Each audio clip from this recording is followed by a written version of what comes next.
Hello, everyone. Welcome to the November 6th edition of Keeping It Real. It's been a while since we've done this.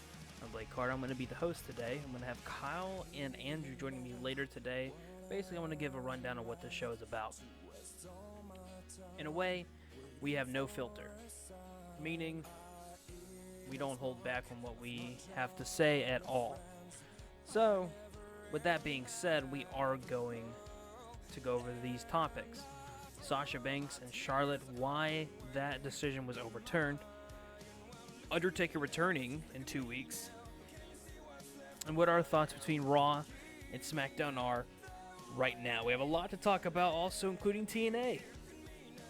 So sit back and enjoy the show.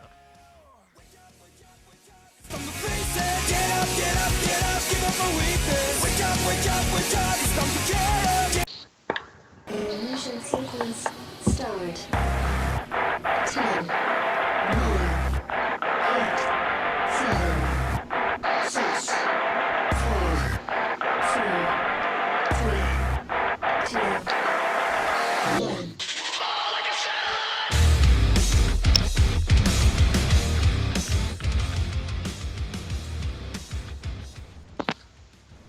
November.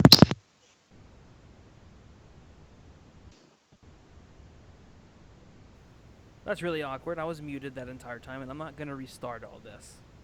But what is going on, guys? And welcome to the Realist Podcast. I'm Blake Carter, joined by Kyle Lepore and Andrew Bast.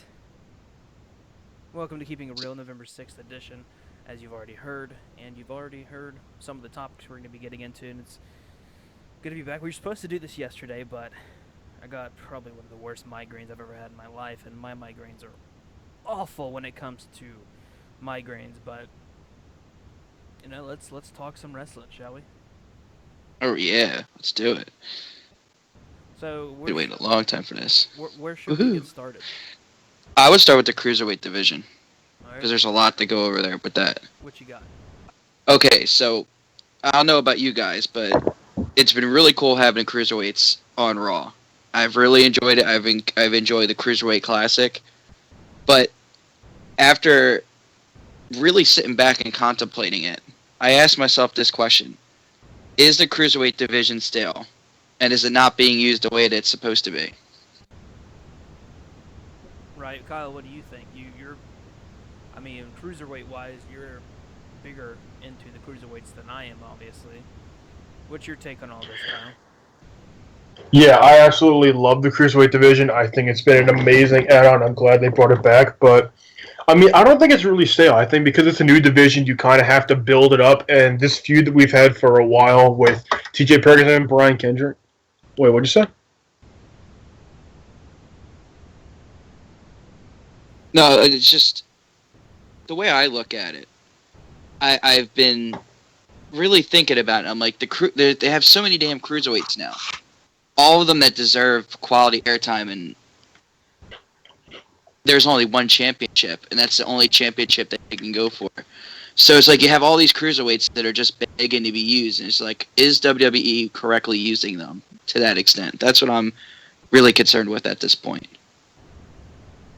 Well, yeah, I think they are for now because, like I said, you have to kind of build up the division and make it bigger and more entertaining and make it more of a brand. But I think what the best way to do it after you give it a little bit more time to build the division more is, I think they could definitely bring in like a tag team, like some tag team titles for only the cruiserweight division, though, not like go after other tag teams where they would go out of the division. Keep it in the division because you have enough guys that you could easily like have. You can make just like random tag teams, just throwing in like Cedric Alexander and Rich Swann could go up for the titles, or Drew or Gulak and then Nice. Them two can be a tag team. You have plenty of guys that can go for the tag team titles and easily make it work. It wouldn't get stale at all. And you have other guys who could be in the singles division who could stick to that and keep doing their thing going after the cruiserweight championship. So I don't think it's stale right now. I think they're doing it pretty well. The feud's getting a little bit stale. They need to kind of nip it in the bud and end it and move on with somebody else.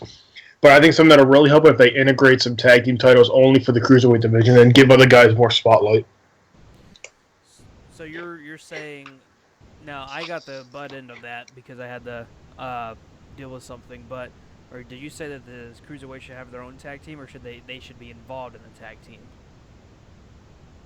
I think they should really just keep all the cruiserweights in the same division. Keep them in the cruiserweight division. Don't move them into the other, like the normal tag team scene. Give them their own tag team titles to keep the division like together, just all combined. Because, like I said, you have enough guys easily from the Cruiserweight Classic that you can easily just like make a tag team out of anybody you want. Like Sin Cara, Lince Dorado, that could be a tag team. You have plenty of guys that can come together and form a tag team to win the tag team titles, but only keep it in the Cruiserweight division. If you go outside of it, that's going to kind of lessen the spotlight I think that cruiserweights will get because there's too many other tag teams that are going for the titles. So really, like make a cruiserweight tag team championship, and it'd be perfect. The division would get a lot more spotlight, and it'd be amazing to give more talent like the spotlight they deserve.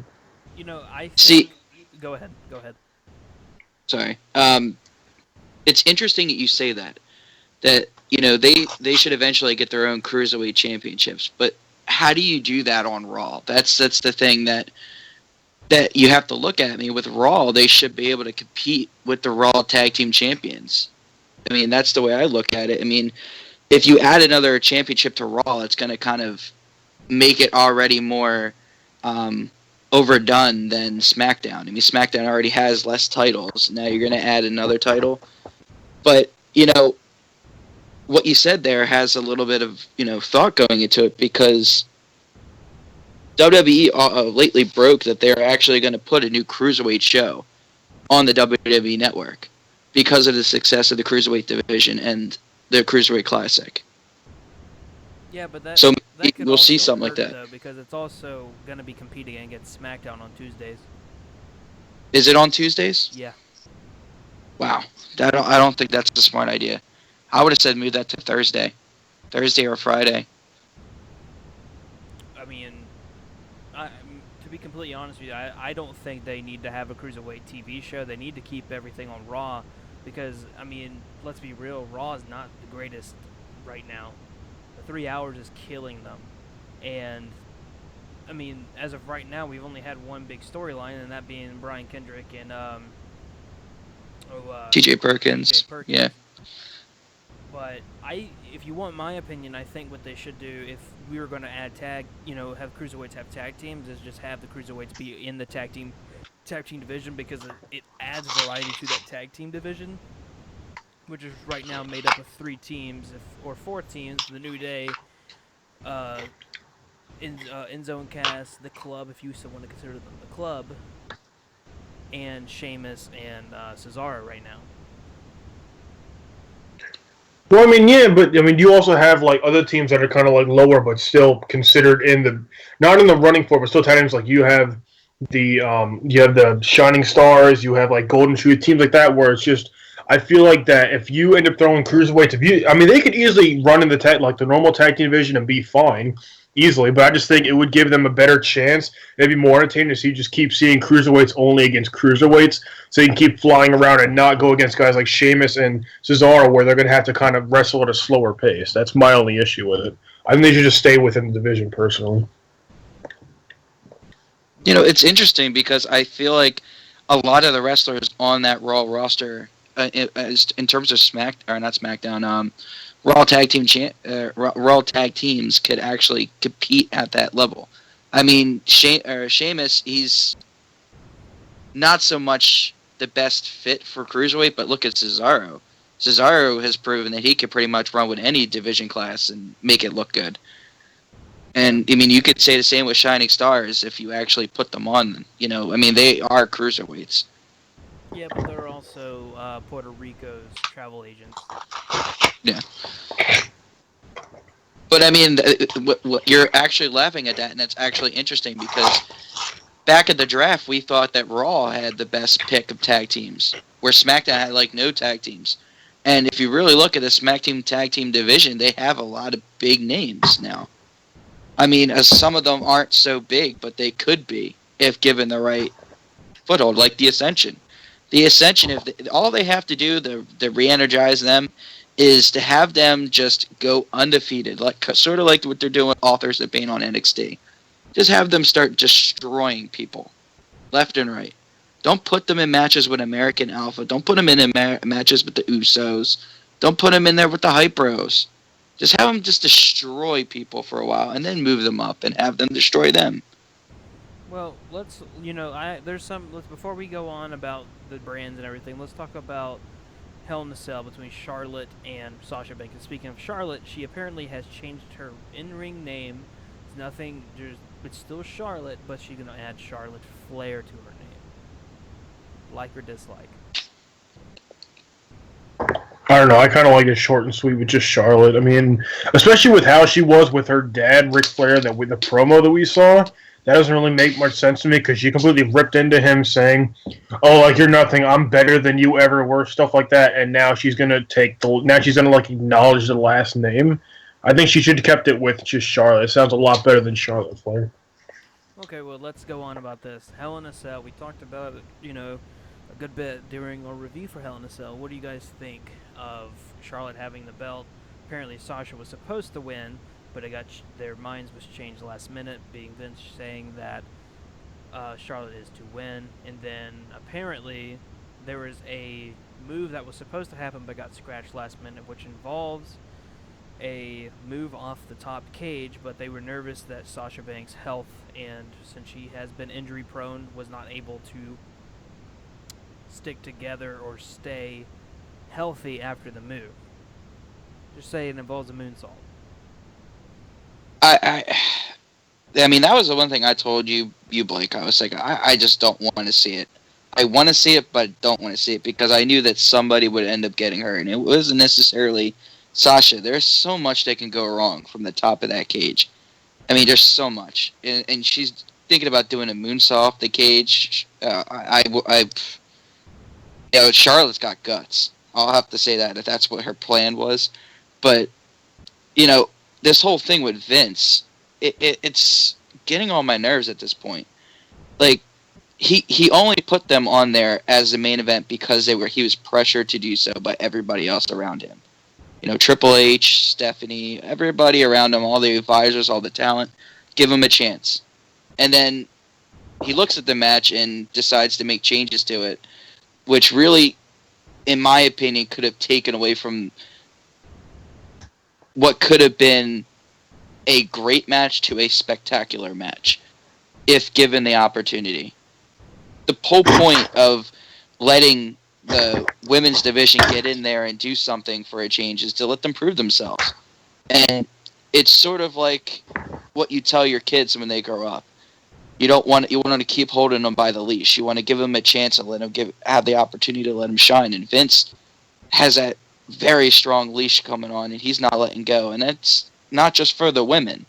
It's especially for the women. But, over years, Vince has been, in my opinion, holding back talent. And I, for one, cannot wait until Triple H and Stephanie get full reign of what goes on.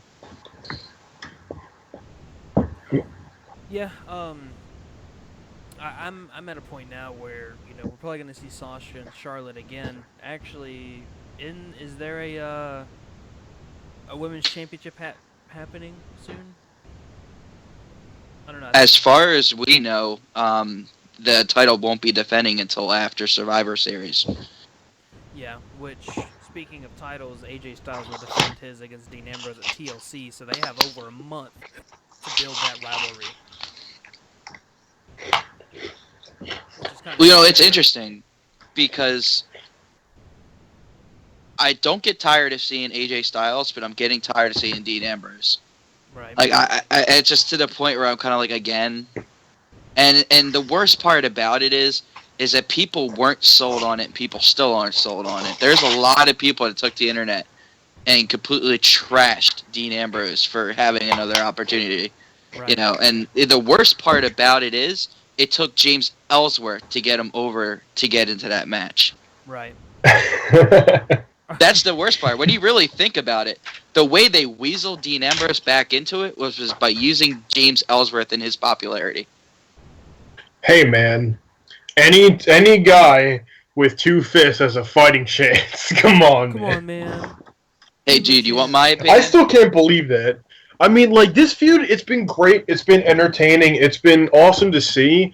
But it's again another feud that's they're just like squeezing everything out of it because SmackDown has no other like top guy to go up against AJ Styles. They're still only doing Dean Ambrose because there's no one else to fill the spot, and it's getting to the point where it's really just stale.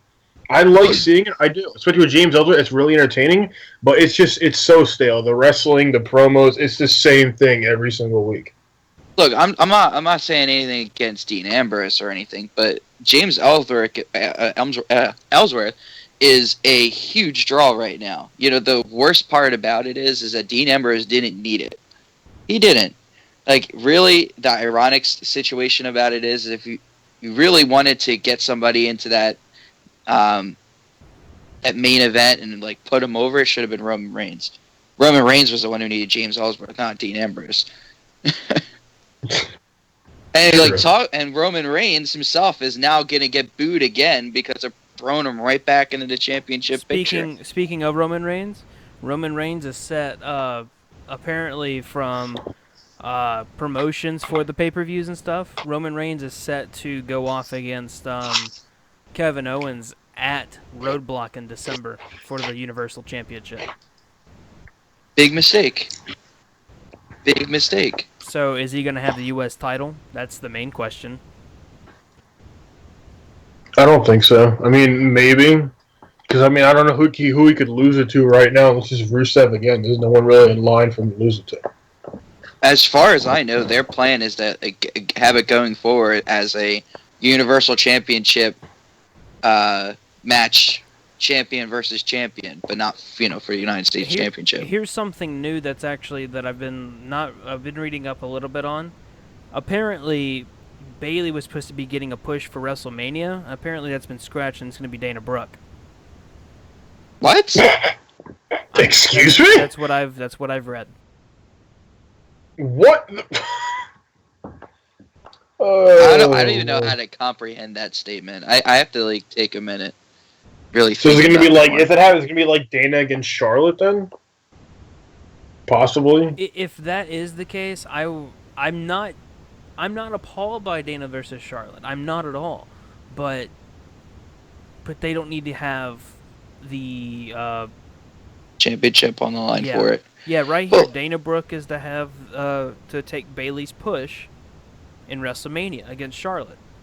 All right, I'm just gonna let this settle with both of you and everybody sitting at home. Just really think about this. I don't know what's worse: Dana Brooke and Charlotte having a feud for the championship, or the fact that Bayley is not going to be involved in this, at all. I mean, I can't comprehend what's worse about this. If you want my opinion, I would like to see another triple threat match: Dana, Sasha, and Bayley, or not Dana, Charlotte, Sasha, Bayley, and then at SummerSlam be Sasha versus Bayley. That's just my opinion. And then I would immediately after that turn Sasha heel. Mm-hmm. Obviously she wouldn't get any negative heat. If she did, it would be because she'd go, oh, screw Brooklyn, Brooklyn's trashy, and then get that cheap boo or cheap pop. But do that, and then for SummerSlam, if they go back to Brooklyn, which I don't think they are, boom, there you go, with another great SummerSlam matchup.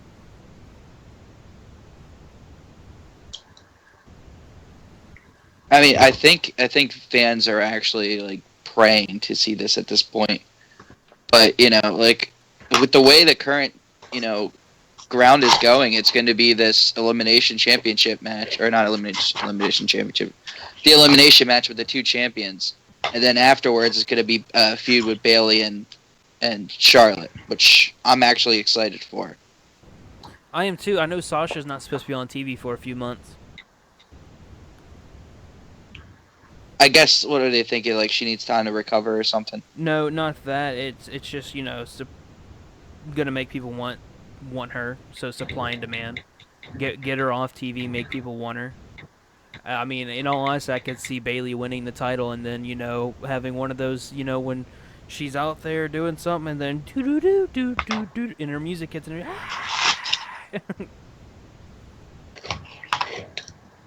Yeah, I mean, it's just Like she's done 3 times with Charlotte already, and it's like a cheap pop at this point. it's just so frustrating to see how the women's division is actually going at this point On Raw, on Raw. I would say on Raw because in my opinion, SmackDown's is actually doing really well. But let's talk about this, huh? So November 15th edition of SmackDown Live, the 900th episode of SmackDown in total. Rumor has it, or actually, from what Andrew is saying, it has been official. The Undertaker will return for the 900th episode of SmackDown.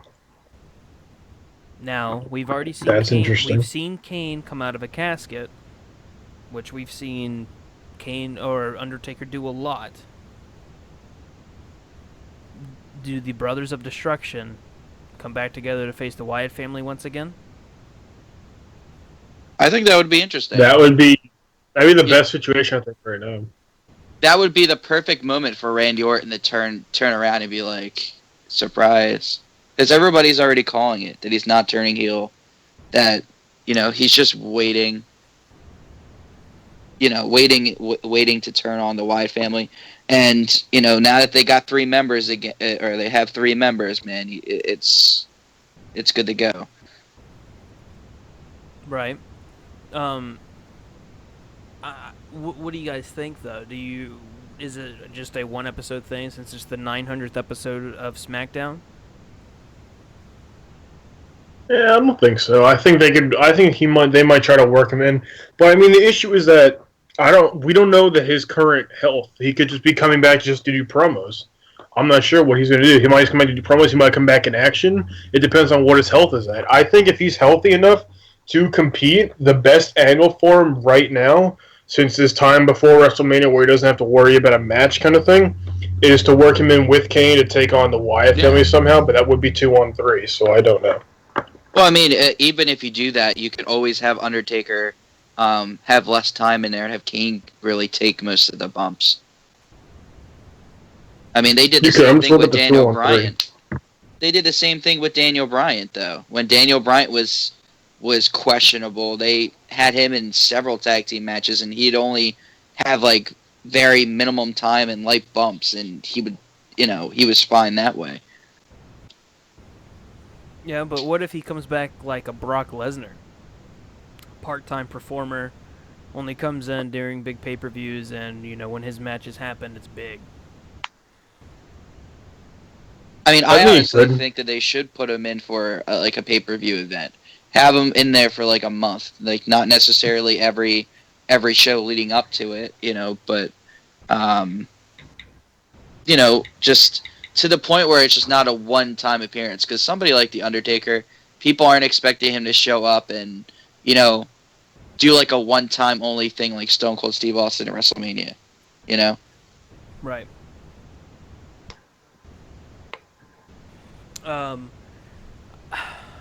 I would kind of hope to see Undertaker come back for a bit, but at this point it's like, when he does his WrestleMania shows or his WrestleMania appearances, it gets to a point, it's like, what's the point? He doesn't have the streak anymore. You could throw in last year, he had the Shane and, Shane not running Raw, but look where that's went, or what happened with that. He ran Raw for 2 months. We could see him come back and then do part-time like Brock Lesnar and him and John Cena feud. Because that's what everyone is rumoring and saying that he might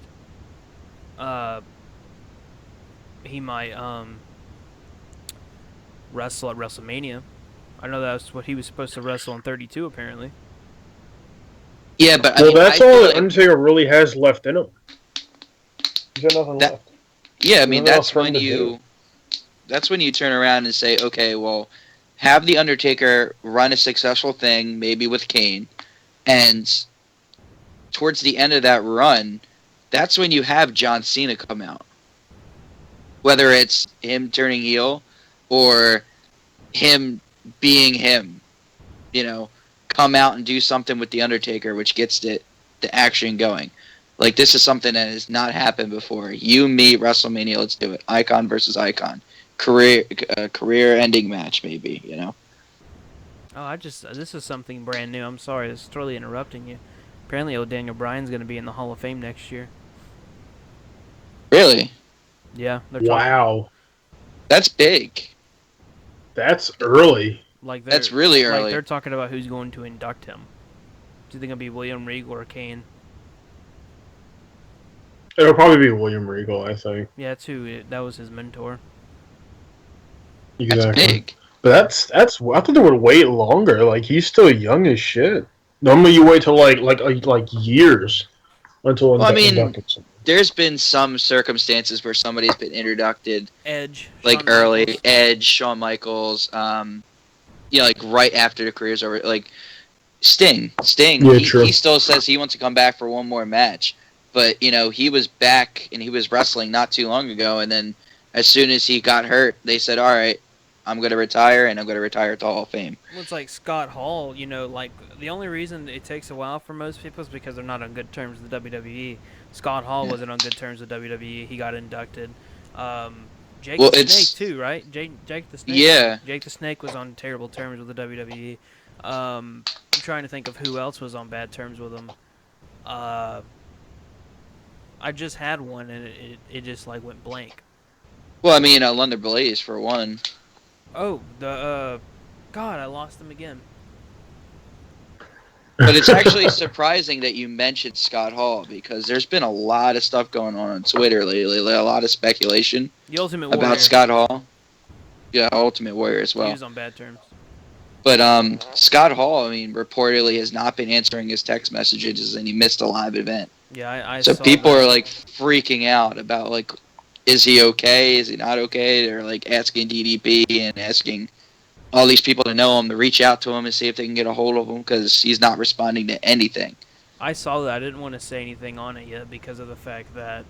I mean, it's too early to there's say not a lot anything of on news it, on you it. know? Yeah. But, it was just a surprising thing to me, because it just popped up out of nowhere. I was like, wow, and he's been through a lot. But let's talk Raw and SmackDown. What do you guys think of the directions of the shows? Obviously, I have not been able to watch a lot of Raw and SmackDown, and I've said this before, and I'll say it again. The reason why I have not been able to watch Raw and SmackDown is because of the fact that where I was in Portland, Oregon, I did not have the ability to watch it live, which is why we did not do any live shows or shows in general, because of the fact that it would be way too hard to do it, and etc. etc. So I have not been able to watch a lot of Raw and SmackDown. I've watched it on Hulu, blah blah blah. But what are you guys thinking so far? Obviously, when this first started, we were, oh good lord, Raw is gonna destroy SmackDown. SmackDown is awful, and it's kind of turned.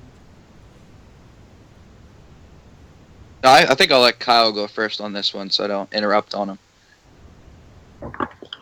Well, I mean, I'm kind of on the fence with it. I think SmackDown is looking better, but my thing with Raw is that the Cruiserweight division definitely puts them in a really good position, but as far as, like, the main event situations with the world titles, I think SmackDown definitely takes it a lot better. Their world title feud is way better than Raw's. I mean, Kevin Owens and Seth Rollins should be doing amazing, but it's really just been, like, a lot of joking around, fucking around. Chris Jericho thrown in the mix way too much instead of it being more focused on Kevin Owens and Seth Rollins and focusing more on them. It's been a bit annoying, but I mean, I think the shows are going in a pretty good direction as far as all the divisions. I think SmackDown, though, I want to say SmackDown I'm more entertained by. Besides the Cruiserweight division and Raw, I think SmackDown's doing better, just like in entertainment-wise and match-wise and all that stuff, like the chain, like who has the belts kind of thing is also a big factor to me. So, I mean, you guys can say I'm completely wrong. I just think SmackDown's doing in a better direction than Raw is right now. Right. I think from what I'm hearing and everything, and from the little bit that I've seen, that third hour is what's killing Raw, and just SmackDown is just so organic. I mean, we've said it before and we'll say it again of how good the storytelling was in No Mercy's Intercontinental title match. I mean, It should have went on last, and I'm not a fan of The Miz, and I'm not a fan of Dolph Ziggler at all. That match should have went on last. That was such a good match. But I mean, see, that's the thing, though. It's just Mhm. like, Kyle hit it on the head. It's like Raw, I mean, and you said it, the third hour is killing them. But, like, for me, when I look at it, I'm really excited for a lot of the wrestlers that are on that program on Raw. I mean, I'm a huge fan of T.J. Perkins. He's turning into one of my favorite wrestlers, like, in general. Just because he's pretty cool, But when you look at all the talent that they have on Raw, you're expecting that they're going to put on an excellent show. The problem is that the only things that I have found interesting, me personally, is Chris Jericho and Kevin Owens. Like, they've been absolute gold together. Like, with the list, with, my best friend, Kevin Owens. Like, it's just really organic. And you use that word for SmackDown, which is true. But with Raw, it's like I can't stop. I can't start but look at the TV screen and smile whenever I see Chris Jericho and Kevin Owens come on screen. And you notice that it's going to come to an end. And for me, I'm seeing how stale Raw is in general when it comes to the storytelling. I don't care. I'm not involved in any of the stuff that's going on with Raw. The only thing I care about is Chris Jericho's stupid list. I don't even give a crap about Seth Rollins at this point. I'm just so totally turned off by Raw. SmackDown, on the other hand, you got guys like James Ellsworth who are just hilarious to look at, and they throw them into the mix and actually distract you from your rage of having Dean Ambrose versus AJ Styles 6 times over. It's turning into the Cesaro-Sheamus feud. And it's not only that, but it's also the storytelling that's going on with the tag team division, with the women's division, and believe it or not, Talking Smack. And Raw tried to duplicate it after their last pay-per-view, and it completely tanked. People just did not want to watch it. Right. So, I mean, with me, SmackDown has been winning in leaps and bounds, and it's because they might not necessarily have the superstar power that they need, but the writing has been really good with keeping people distracted about things that they should be frustrated with, like the Spirit Squad being in a huge, angle with The Miz, as opposed to Raw, which is not correctly using their distractions and more frustrating viewers. So done. before we continue with this, as we reported earlier, Scott Hall had a no-show. Nobody's heard from Scott Hall. Diamond Dallas Page, who is the DDP yoga with him and kind of got him out of his addiction with and alcohol and everything. This is what he just tweeted out. This is from WrestlingNews.com, and they said, "I haven't talked to Scott Hall yet, but because I'm in the Dominican Republic. But from what I'm hearing, he's doing okay. So it's good that he's doing okay. We can close that off, and I'm sure more news will come from this." The big thing, what happened was Kevin Nash was supposed to have a connecting flight in Atlanta, and Scott Hall was a no-show, and nobody was able to get a hold of Scott Hall. So, yeah, it's just way too early to really say, one thing or another about it. It was just weird to see it, and a little alarming at the same time. right, Knowing his past and things that he's gone through. right. Well, I think we should go on about TNA here.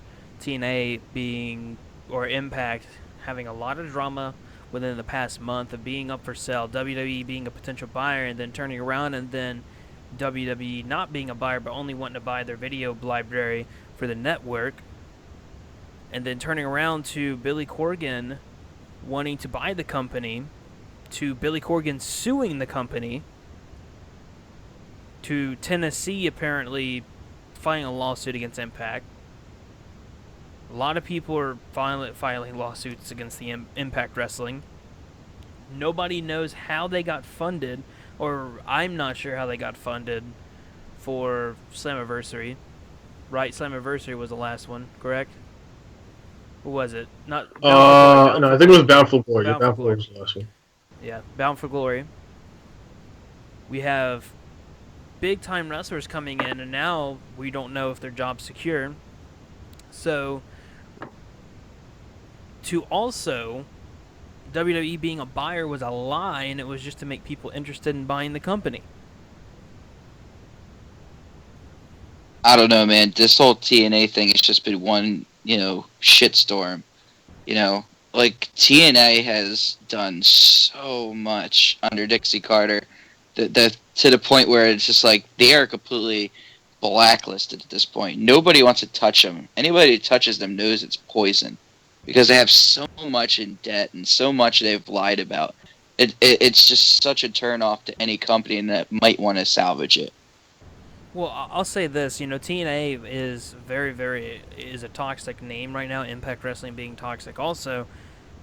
It's crazy to think that 5, 6, 7 years ago, and Kyle can back me up on this, that TNA had a roster that could compete week to week with WWE.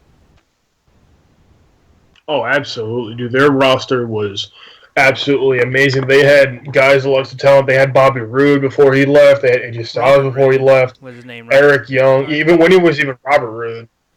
They had so many, Austin Aries, Bully Ray. They had so many amazing guys, and they all jumped ship pretty much, man, because they weren't getting like the money they wanted. They weren't getting put in the way they wanted and stuff like that. And TNA really has gone so downhill, and it's so sad to see it. I hate it because I've been watching this company for a while, for a long time, man. And I still like this company has a special place in my heart because I just still love the idea of it. I love the talent that they have on there. I love what they're doing, but just like from the outside of the ring, behind the scenes stuff like that, all this drama that they have, it's killing me inside. This is what's going on, man. It's really just it's insane what the hell is happening. This company has turned into just a 3-ring circus, and it's ridiculous. If someone buys TNA or Impact, if someone comes out of nowhere and is like, okay, we're gonna buy it, they need to immediately change the name. They have. Oh, yeah. They cannot keep it. At least take the TNA. talent. There's so much great talent they have.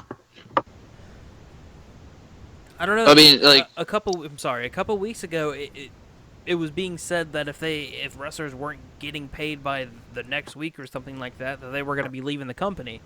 I haven't heard anything on TNA as of lately, but I'm sure, something is in the works. Or, I mean, the last thing I saw about TNA was that Dixie Carter did not have as much power anymore. well, she's done. It's like the equivalent of career suicide. What happened with her? As soon as she found out that she lied about all that stuff, and TNA started getting sued by Billy Corgan, that was the final nail in her coffin. She's done. She'll never ever have anything to do with the business ever again, at all. Speaking of TNA, there's Knockouts that are interested, which Knockouts is their women's division, that are interested in joining the WWE in their little women's tournament that they're going to be doing. You have Gail Kim, who's interested, but she's already had a run in WWE. We all saw and know where that went. It was downhill. She is the latest inductee in the TNA Hall of Fame. Maria Kanellis, I can never pronounce her last name. Oh, she's done. She announced that she's retiring. Okay, well then this is just from the article. Victoria is interested. It also says Mickie James is interested, but we already know that she is in the company. She's in NXT. Angelina Love is apparently interested also. This is what her tweet. She says, and I quote, "So I hear at WWE NXT will be hosting a women's tournament. The 6-time champion is very ready or very interested." So the women's division is ready, and they're wanting to jump ship. Who would blame them? I mean, if I were in TNA, I would want to jump ship to WWE or any other independent network. I mean, I'd be done. Knowing the future of TNA, I mean, it's too much of a risk to try to stay on and be like, okay, am I going to get a paycheck now, or do I have to wait like another year or so before the IRS works through your debts to kind of give me my cut, Right. And I'm pretty sure Cody Rhodes is already done too, though. And he just got there. I think I saw something that he's already. I mean, he's still on the shows obviously because it's pre-recorded, but Cody Rhodes is already done with TNA, and he just got there. Cody Rhodes didn't sign a contract that made him like a permanent talent. He only got there to wrestle, to wrestle somewhere, and that was it. Like since he's doing this whole list of wrestling people, that's all he's doing is just doing that. I know that his wife, seem like it. Brandy Rhodes, is right now he's just signed with Ring of Honor, but he's doing the same thing he did in TNA. But I know that Brandy Rhodes became a knockout, which from what I saw, she looked kind of sloppy. That was just me though. A little bit, yeah. I mean, she's still getting used to it. Like, she's just like basically got thrown in this. We saw her from being an announcer in WWE to now being a wrestler. Yeah, which she left for another opportunity, and it's kind of weird to see her leave and then be like, "Hey, I'm gonna become a wrestler now." Like what? Yeah, some people decide that that's what they want to try, and it's only experience you have to do through actually trying it to see if you actually can do it. And some people just don't get the memo. Yeah. But I mean, you're talking about how big the women's division is. I know the WWE is really ironing up another huge possible addition to the roster, and that would be UFC fighter Ronda Rousey. They've said it time and time again. Stephanie's been trying to get Ronda Rousey onto WWE programming, and Ronda Rousey recently released it that she's thinking about retiring. Yeah, after this. Fairly soon from UFC, yeah. It's going to be one of the last fights. Stephanie said, you said, hey, if you want a job at WWE, you can come with us. So, it'd be interesting to see if they bring on Ronda Rousey, whether or not it's a full-time deal or if it's, on like a part-time basis. Well, let's jump ships back to WWE real quick, and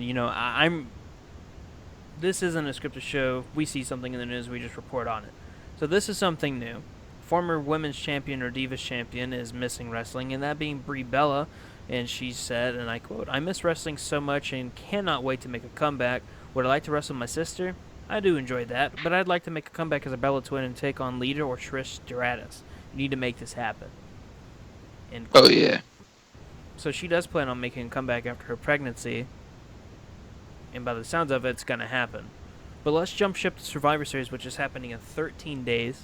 And if you guys want an exact countdown, some on their website, it's 13 days, 17 hours, 58 minutes, and 13 seconds of counting. You're correct. That's how obsessive we are. Yes. I literally have it on my clock right here, counting down. No, I'm joking. As of right now, we know that there probably will not be one single title being up for grabs. We've already had it promoted that the WWE World Heavyweight Championship will be defended at TLC. And as of right now, the big... Well, hold on. Isn't Dolph Ziggler defending it? Isn't Dolph Ziggler defending? He is. Yeah. He is. He has an open challenge to any Raw superstar right now. Which is bizarre. I don't know why they pick Raw. Why not just stick with SmackDown? Well, they're trying to keep... Oh, yeah, the Raw versus SmackDown.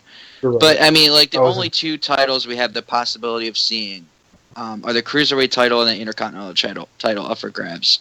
That's about it. Everything else is all the champions are going to be tied up within the Survivor Series matches. And, I was going to say, they should, man. If they want to keep up, the Raw versus... Sorry to interrupt you, but if they want to keep up the Raw versus SmackDown, you have, your champion versus champion. You put Kevin Owens against AJ Styles, dude. That would tear the fucking house down. Well, I mean, that's what they're doing within the tag team match. But I actually want to get your opinion on that for Survivor Series. I mean, look at the current schedule for Survivor Series. And it's interesting to see the lineup that they're doing. I mean, they're going to have like a crap ton of elimination matches. I mean, you have the men's elimination 10-man or 10-team tag team match, Raw versus SmackDown, which is going to include your SmackDown and Raw champions plus pretty much your qualifying teams from each division. We already have pretty much everybody from SmackDown. We are still looking for our tag teams for Raw.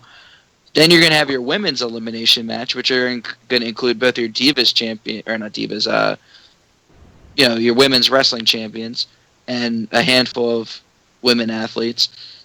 And then you're going to have your men's elimination tag team match, which is going to be both of your Universal champion and your United States champion in the match.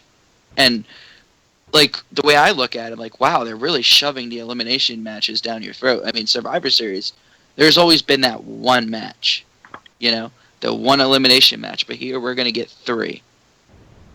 It's crazy to think that last year that we were talking about, and sorry if you hear a train in the background. It was crazy that a year ago we were thinking, oh wow, they're not going to have the traditional Survivor Series tag team match, and then when they did, it was like, oh wow, this is awful.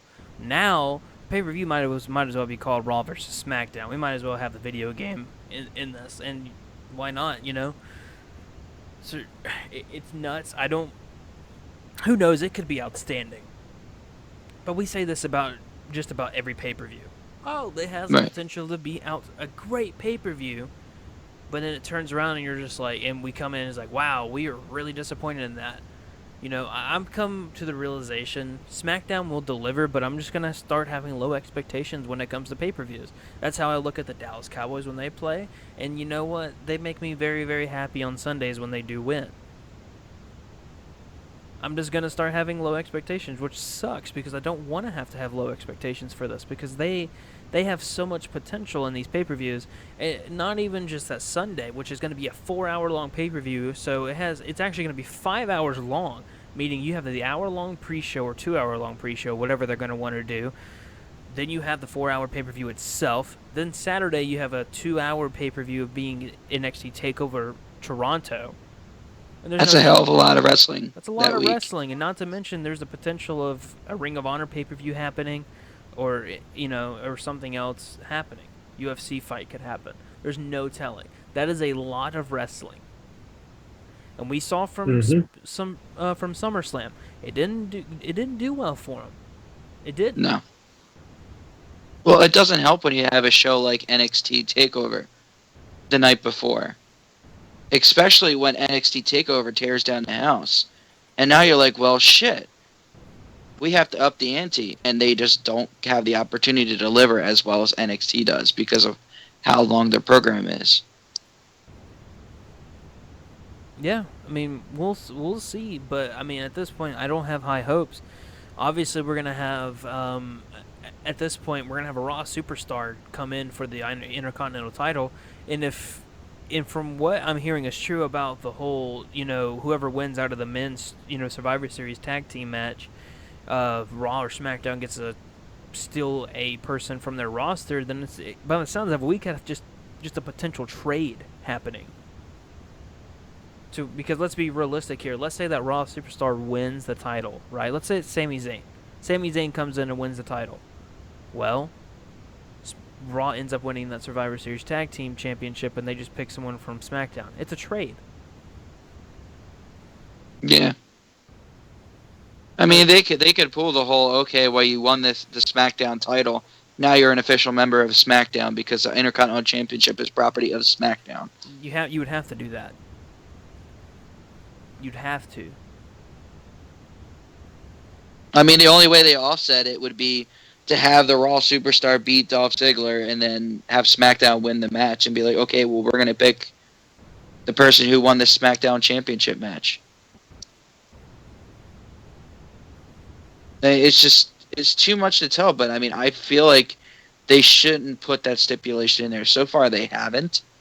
I would leave it out. I mean, it could really hurt Raw, honestly. I would say it hurts Raw more than SmackDown. In my opinion. I'm going to be completely honest with you. Like, we could be making this way more complicated than what it really is. We probably Do what? are making this more complicated, but it's fine. Yeah, we probably are making this way more complicated, but here's the but. Man, like, if this is the case, there's no reason to have it this complicated, you know? Yeah, but with WWE, it's always complicated. Well, I mean, it's like the old saying, being predictable every now and then is not bad. It's True. not. It's good to be predictable sometimes, but there is great times when to be unpredictable. That's just me. I mean, just looking at you have 1, 2, 3. You have 3 Survivor Series tag teams, and I'm gonna count off every single superstar that's gonna be in this Oh, jeez. in this tag team tradition of 1, 2, 3, 4, 5, 6, 7, 8, 9, 10, 11, 12, 13, 14, 15, 16, 17, 18, 19, 20, I believe 21. there's 40. No, there's not. Yeah, there is. No. Yeah, there What is. this picture shows it's not.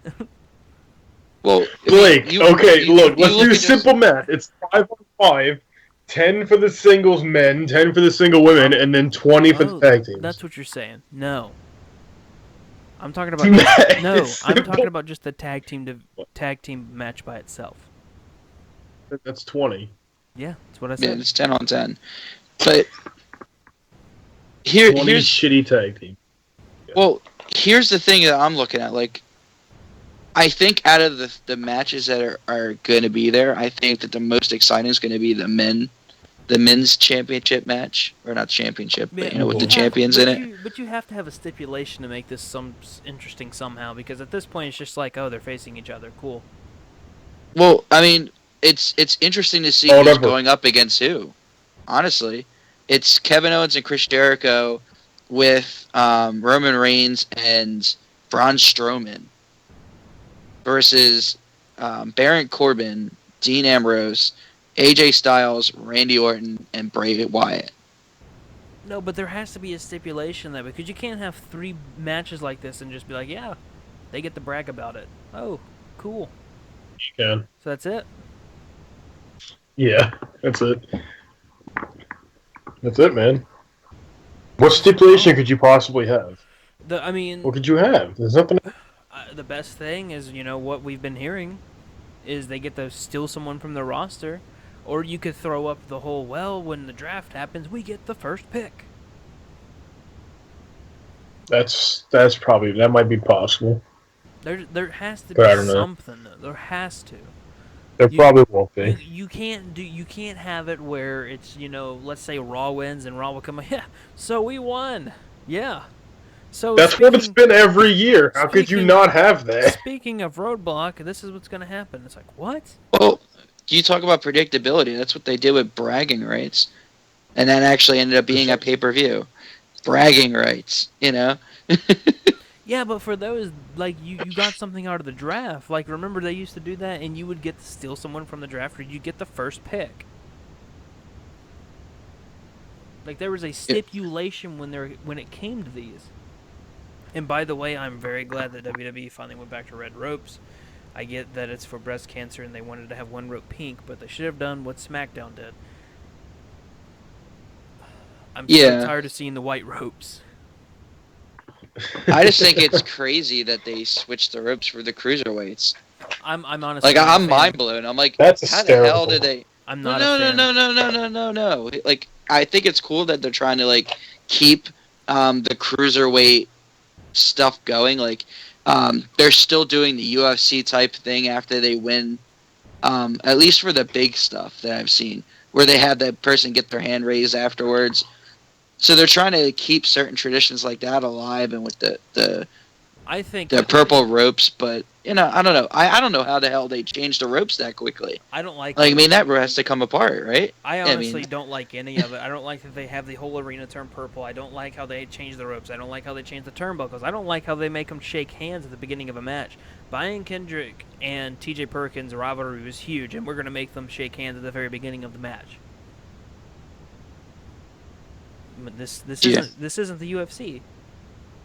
If you're going to force them to shake hands like they are, it's kind of like, well, okay, well, what now? I'm just going to fake like I'm hurt and then cover you. I'm not a fan of this. I'm just not. You're just not. No, You're just not. I'm not. I'm not. I'm going home. I'm not. Yeah, I'm done. I'm out of here. Fuck this. We've been going on for about 50 minutes, 55 minutes, so... Well, there is something I wanted to run by you guys, and I wanted to get everyone's reaction on it. All right, let me hear it. All right. I read a really crazy article. All right, 1 second. So, what's this... Hang on. What's this final story? Okay. I've read an article, and it completely baffled me. This article has been talking about a major heel on the Raw roster turning face to face Brock Lesnar down the road. No. They're saying that they're going to turn... That it's a possibility, and I hear you guys laughing, that they're thinking about turning Rusev face to face Brock Lesnar. That's literally not possible to do. That's literally impossible. The guy's This whole has character baffled is me. fuck America. It's baffled me. This That's the whole truth. That story. is his- I'm like, his is character. His it entire possible? character is fuck you, America. I'm different. And I'm a What the champion. fuck? No, that I am a can't champion happen. of Bulgaria. Two Never heard of the reasons. country, but it's fun.